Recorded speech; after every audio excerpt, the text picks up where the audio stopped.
Welcome to our channel. Today's story has a very unusual and dynamic beginning, but after a couple of minutes of watching, you will understand what it was about. I screamed in fright when I saw Barbara, and she immediately covered her naked body with a blanket. Josh, who was also in the room, turned around with wide open eyes, and his hands hurriedly gathered clothes scattered all over the bedroom. However, a vase flying past his head prevented him from doing that. The man in his underwear jumped out of the open window and ran to his car. My wooden bat flew after him and hit the headlight, breaking it. The car quickly drove away from my yard, disappearing among the narrow streets. All this happened within 1 minute. Yes, you understood correctly. I just caught my wife cheating in our house, in our bedroom, in our bed, and I had just come home to change clothes because I got very dirty at work. My new colleague, a young and cute girl, was extremely clumsy. She was carrying several cups of coffee in her hands and tripped over her own foot, causing the hot drinks to spill on me and smear my shirt and pants. My boss, being an understanding woman, offered me to go home and change my clothes. Under Barbara's plaintive crying and excuses, I went to the closet and started changing. Deliberately, I did not react to her words. It seemed to me that if I talked to her, all the anger inside me would explode, and I could do something illegal and violent towards her. It took all the willpower to maintain outward calmness. The maximum I could do was tell her to pack up and leave before I returned from work. I left the house, got into the car, and drove to work. Apparently, my condition showed that something had happened because my colleagues began asking about my health. They said I looked like I had just returned from a war. Well, it wasn't far from the truth. There really was a real war going on inside me until the end of the workday. I just sat in front of the computer monitor, not reacting to what was happening around. All I wanted was to go to a bar and get drunk with my best friend. That's exactly what I did.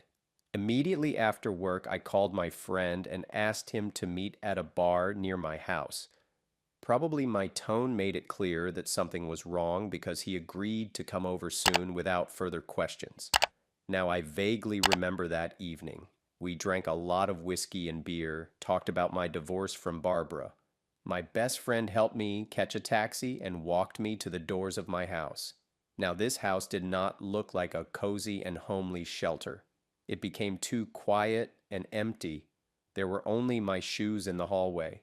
The bedroom looked neat, as if nothing had happened there. The closets, chests of drawers, bathroom, even the kitchen were empty. Barbara really took absolutely all her stuff. Even her potted plants were gone somewhere. It felt like someone had just moved into this house and hadn't finished settling in yet. I couldn't stay calm in the bedroom.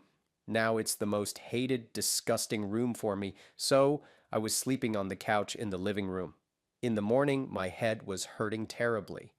It seemed it was about to split into pieces from the hellish, pulsating pain.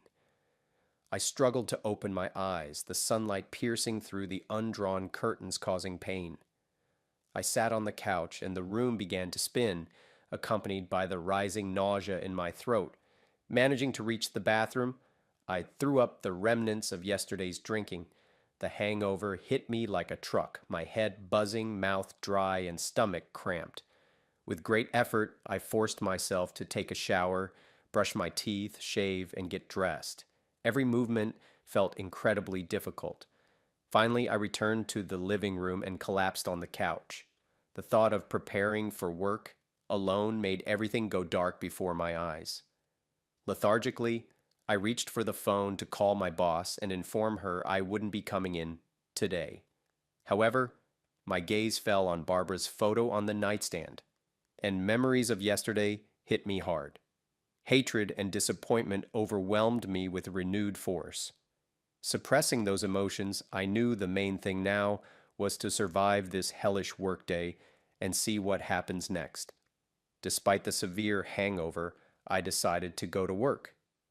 In the empty house filled with memories of Barbara, I felt even worse, longing to switch my attention to other tasks and change the scenery. My colleagues immediately noticed my detached state, joking that I had apparently overindulged in alcohol the night before. Unable to bear it any longer, I shared the truth with them: how I caught Barbara with her lover, how he jumped out the window, and how my wife left the house. My colleagues were horrified and involuntarily cursed my wife, recognizing the severity of my situation. Their sincere sympathy and support touched me, providing the strength to endure the rest of the workday despite struggling to think straight and focus on simple tasks due to the hangover. After work, a sympathetic colleague offered to have coffee and talk. She inquired about my plans, and I firmly decided to divorce Barbara, as the marriage no longer made any sense to me. In the next few days, I intended to consult with a lawyer to understand the legal details of divorce and protect my rights as best as possible. I was also deeply concerned about our children with Barbara. They are only 5 and 7 years old, and it will be hard for them to endure their parents' divorce. I wanted to give them as much attention as possible, take them to parks, movies, zoos, in short, do everything to make them feel needed and loved during this difficult time.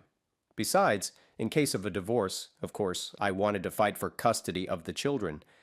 I had a feeling that Barbara wouldn't be able to properly take care of them after finding a lover. I didn't want the children to grow up in a dysfunctional environment. Their safety and comfort were my top priority overall. Despite the shock and pain of betrayal, I was determined. The main thing is to go through the divorce with dignity and minimize losses for the children, and life will get better in time. After talking to my colleague, I decided to call my parents. Our children were staying with them on vacation. I bluntly announced that I caught Barbara cheating and was planning a divorce. My parents were shocked. They had no idea there were problems in our relationship. Despite the shock, they promised to take care of the grandchildren for as long as needed. "Don't worry, son," my mom said. "Leave the kids with us for as long as you need.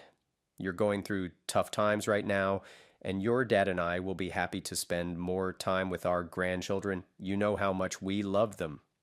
My dad also expressed support. "What an atrocity on Barbara's part. I would have never thought so, but you're doing the right thing getting divorced. And don't worry about the kids, they'll be fine with us." I felt relieved. At least I didn't have to worry about the kids for now. Meanwhile, I could focus on the divorce proceedings and restoring my mental balance after these challenging times.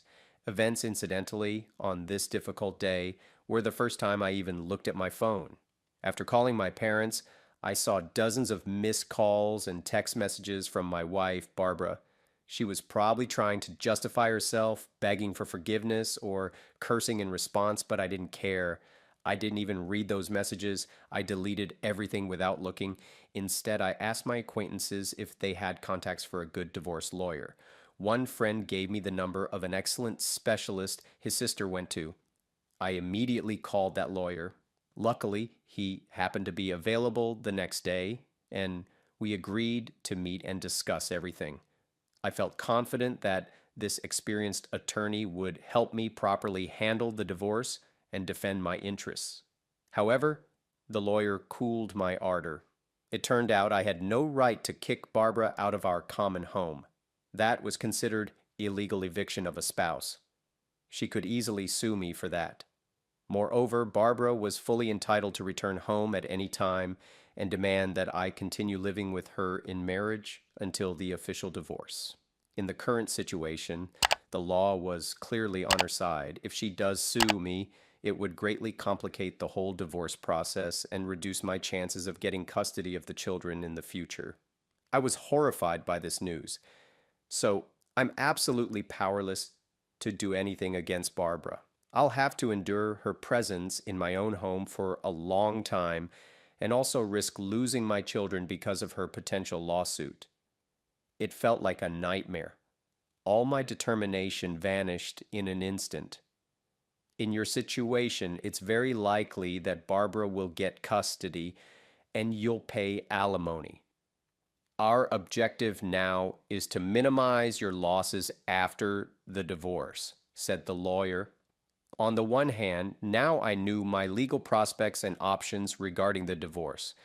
That was useful to understand further steps. The lawyer competently answered all my questions. On the other hand, some things burdened and scared me, especially the fact that Barbara could return home at any moment, and I wouldn't be able to do anything about it, or that she could significantly complicate me getting custody of the children.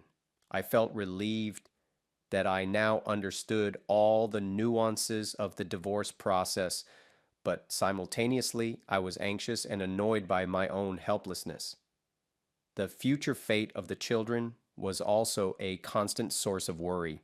This mixture of conflicting emotions kept me on edge, feeling slightly calmer one minute and then agitated the next. I walked down the street, absorbed in my thoughts and concerns, facing difficult decisions on how to proceed in such an uncertain situation. Over the next few days, I tried to keep it together and not lose my mind over the uncertainty. Monette kept calling me, but I stubbornly didn't pick up. Every day, I half expected her to show up at the door with suitcases. On Friday, I picked the kids up from my parents to spend the weekend with them. On Saturday, we went together to our favorite pizzeria and played bowling, and the children were delighted. For a moment, it even seemed that everything was fine, just a dad with his kids spending a carefree day. However, closer to the evening, when the kids and I were watching a cartoon before bed, the doorbell suddenly rang unexpectedly. I froze, realizing it was Barbara. The kids happily screamed, "Mom!" and rushed to meet her. She stood at the door with a huge suitcase and several bags. The guilty smile on her face said it all. "Hi, can I come in? After all, this is still my house too." The perfect day collapsed in an instant. When the children went to their rooms and fell asleep, Barbara tried to talk to me, but I nipped all her attempts in the bud. I absolutely didn't want to talk about anything. All I said coldly was, "I need to go to bed. I have work tomorrow." After that, I started preparing my sleeping place on the couch in the living room. In the morning, I woke up to the noise in the kitchen. Barbara was making breakfast for the whole family, as if nothing had happened. When I entered the room, she smiled cordially. "Good morning. I made pancakes, your favorite. The kids already ate and went to get ready for school. Sit down. Let's have breakfast." She was clearly hoping that such homemaking gestures would establish contact and allow us to talk, but I remained distant. I had absolutely no appetite. I silently poured myself some coffee, took a sip, and put the cup in the sink. I grumbled, "I have to get to work," heading for the exit. Barbara's whole family breakfast just disgusted me. I wasn't ready to talk to her right now, maybe sometime later. That evening, when I returned from work, my wife approached me again. Her eyes were red from crying. "Listen, I know you don't want to talk to me right now, but sooner or later we'll have to do it," she sobbed. Before continuing, she said, "I didn't mean to betray you. It's just that night we had a little too much to drink with colleagues after work, and Josh gave me a ride home, and somehow it just happened. I swear it was only once. I regret it. Let's try to preserve the family for the sake of the children." However, her excuses only made me angrier, impaired judgment indeed, more like she just decided to misbehave at my expense. "I don't know what happened with you and how many times," I replied coldly, "but either way, I'm filing for divorce.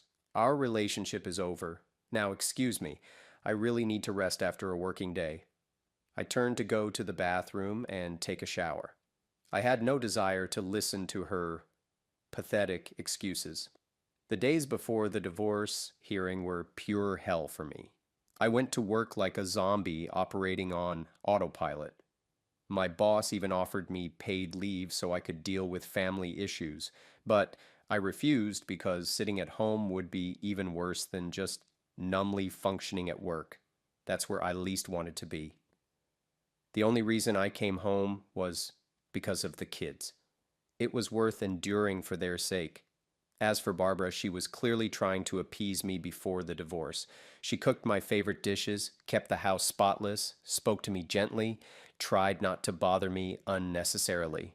A couple of times, she even tried to seduce me physically, but her reconciliation attempts only angered me more. I didn't want anything from her except for this nightmare called divorce to end as soon as possible. Of course, the kids noticed that lately their parents were acting strange. I was gloomy and pensive, constantly distracted from all conversations. Barbara was also not at all like herself, quiet and sad. The children were worried. They didn't understand what was going on with Mom and Dad. One day, my son asked me, "Dad, has something happened between you and Mom? You argue all the time. My sister and I are concerned." I decided to have an honest talk with the kids and explain the situation in terms they could understand. I gently informed our children that their mom and I no longer love each other as we used to, and soon we will stop being husband and wife, meaning we'll get a divorce. They were upset by this news, but I assured them that we will both continue to love them and spend time with them, just living separately. I promised them they could always count on my support and care no matter what. This reassured the kids a little. Barbara kept desperately trying to regain my affection, apologizing and begging me to give her a chance to earn back my trust, but I only felt irritated. It seemed she didn't want to accept reality. Our relationship was over. I decided to take an indirect approach to make her understand. "All right," I said, "if you really regret it and want to regain my trust, you'll have to do something first. Take a lie detector test to answer all my questions honestly. Second, get tested for sexually transmitted infections to rule out any contagion. If the results come back negative, I may be able to forgive you." I understood these conditions would sound humiliating to her. I wasn't actually interested in the lie detector or test results, but I needed Barbara to realize the gravity of the situation and the consequences of her actions, and to see just how much she had destroyed my trust in her with her betrayal. Maybe then she would finally back off and stop clinging to our dead relationship. To my surprise, my wife agreed to these terms. She kept delaying the lie detector, apparently fearing uncomfortable questions, but she immediately got tested for infections, being absolutely confident of a negative result. However, an unpleasant surprise awaited her a few days later. The results showed that Barbara had tested positive for HIV. I was shocked by the news. In a panic, I immediately got tested too. Those were the most stressful days of my life as I awaited results. Thankfully, my indicators came back clean despite my wife's infidelity. I had avoided infection, but now had the opportunity for a special revenge. I just had to take advantage of it. I knew Josh was Barbara's colleague and worked with her in the same office. I understood what a commotion it would cause if it turned out colleagues were having intimate relations and transmitting a dangerous infection to each other. Moreover, there was a risk Barbara and Josh had slept not only with each other, but with other subordinates too. Getting them fired and subsequently disgraced would be the perfect revenge. After receiving Barbara's test results, I scheduled a meeting with the head of the company where my wife worked, explaining beforehand to his secretary the urgency of the matter. At the meeting, I relayed the situation. Barbara had cheated on me with her colleague Josh, possibly right in the office, violating corporate ethics. As a result, she had contracted HIV. I demanded they immediately fire her and Josh since their irresponsible behavior could jeopardize the health of all other employees. I reminded the manager that by law, the employer bears responsibility for the health and safety of employees. I described the scale of damage if these two had infected others. In this case, the employer had legal grounds to terminate my wife and her lover to ensure the safety of remaining staff and visitors. The gravity of it quickly dawned on the manager. He promised to investigate and take necessary action within his authority and current legislation.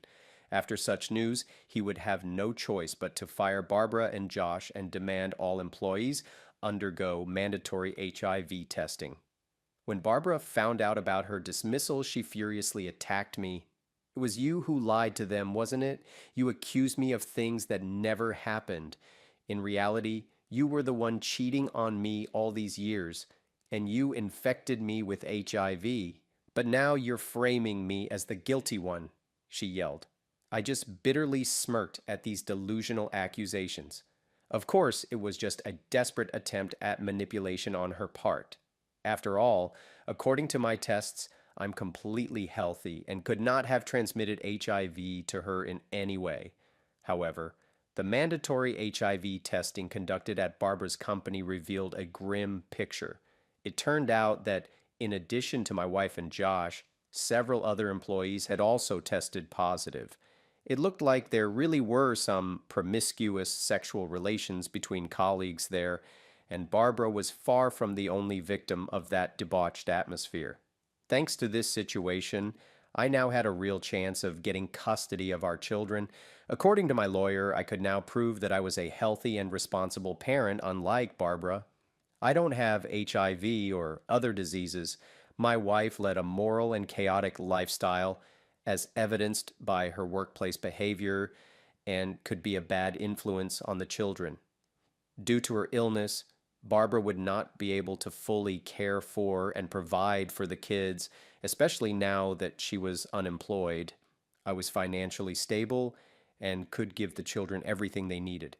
Thus, if my lawyer and I substantiated all these points in court, I would have every reason to get full custody of the children after the divorce from Barbara. Divorce is like entering a new reality where you look at your life with a clean slate. Fortunately, after all that legal tangle, I became a real single parent with 2 kids on my hands. Finally, the nightmare was over, and I could breathe freely again. I had to sell our house to divide assets with my ex-wife. I temporarily moved in with my parents with the kids while I saved up enough money to buy my own house or decide to take out a loan. My parents' support was invaluable, especially when I went to work. Someone had to look after the children in my absence. Work probably became my island of safety and stability in this sea of change. My boss knew about the difficult family situation, so she sometimes cut me some slack, allowing me to leave work early, for example. I turned down vacation time because I wanted to find a new home or apartment as soon as possible and get settled so my kids could live comfortably. Gradually, everything was falling into place, and calm was returning to my life, but not to my ex-wife's life. Finding herself in dire straits, Barbara sued Josh for deliberate HIV infection. Fear and anxiety stared reality in the face. That's what she was experiencing now. Her life became like a picture torn to pieces. Every trial was like a blow to her emotional state. Under stress and uncertainty about the future, Barbara lost weight, and her eyes reflected fatigue and melancholy. I used to be used to seeing joy on her face, but now it was the shadow of a past life. The lack of peace and the storm of emotions took their toll on her appearance. The sparkle in her eyes faded, her skin lost its freshness. When she came to visit the children, it was clear she wasn't paying proper attention to herself. Her hair was lifeless, and her clothes didn't fit as well. She seemed to have forgotten how important it is to take care of herself. My parents, having noticed these changes, expressed concern about her condition, but she seemed to have retreated far into her inner world, consumed by legal troubles and her own struggles. Time was not kind to her, and stress left its mark on her appearance, underlining just how difficult her days had become. Barbara did try to see the kids, but most times these were brief visits. I felt she lacked the strength and resources for regular interaction. The promises she made about caring for the children now seemed like empty assurances. I grasped the fact that she couldn't provide the level of care they needed. The lawsuits and her fight for her rights had consumed her to the point where she couldn't be fully present in the children's lives. During this time, my parents became a reliable pillar of support for the grandchildren, filling the void left by maternal care. As I worked on building our new life, my ex-wife became entangled in a maze of lawsuits and her own difficulties. The divorce not only exposed our personal disagreements, but also highlighted Barbara's incapacity to fulfill the role of a caring mother. Life after divorce involves taking many small steps. Initially, you navigate through a storm of emotions, gradually moving towards realism. A new apartment, new routines, new responsibilities, these become part of the journey. Somewhere along the way, you begin to realize that you're okay, that you can handle it, and most importantly, that you're not alone in this swim. Family and children become your foothold, enabling you to move forward, taking little steps in your new life and rebuilding it anew.